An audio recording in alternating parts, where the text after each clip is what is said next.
Les frappes de drones dans la nuit du 21 au 22 avril dans la zone de Talandak, située à 82 km au nord-est de Tessalit, a visé des cibles terroristes faisant un bilan de 2 véhicules détruits et une dizaine de terroristes neutralisés, comme l'a annoncé l'armée dans un communiqué.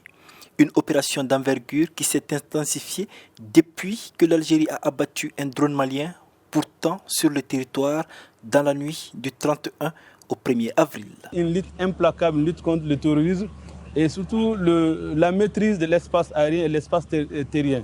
Donc c'est pour montrer que malgré les tentatives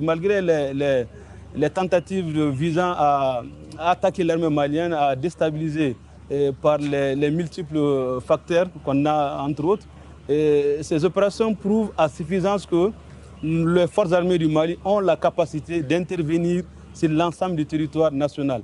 48 heures avant ces frappes d'envergure, se tenait au palais présidentiel le Conseil supérieur de la défense pour un état des lieux des opérations.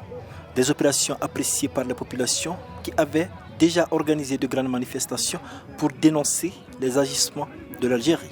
Au niveau de la frontière algérienne, on peut faire allusion récemment aux difficultés que l'État du Mali a eu avec l'État algérien par rapport au drone malien qui a été abattu. Pour certains, cette tendance doit être maintenue pour définitivement libérer le nord du pays de la présence de ces terroristes. Les actions qui sont entreprises dans ce sens, on ne fait que les féliciter et les encourager dans ce sens. Maintenant, quitte aux autorités algériennes de comprendre ça, que le Mali est dans son rôle, les militaires maliens sont dans leur rôle. Ces opérations se passent au moment où, entre le Mali et l'Algérie, la tension est encore vive, le premier accusant le second de parrainer le terrorisme dans le Sahel.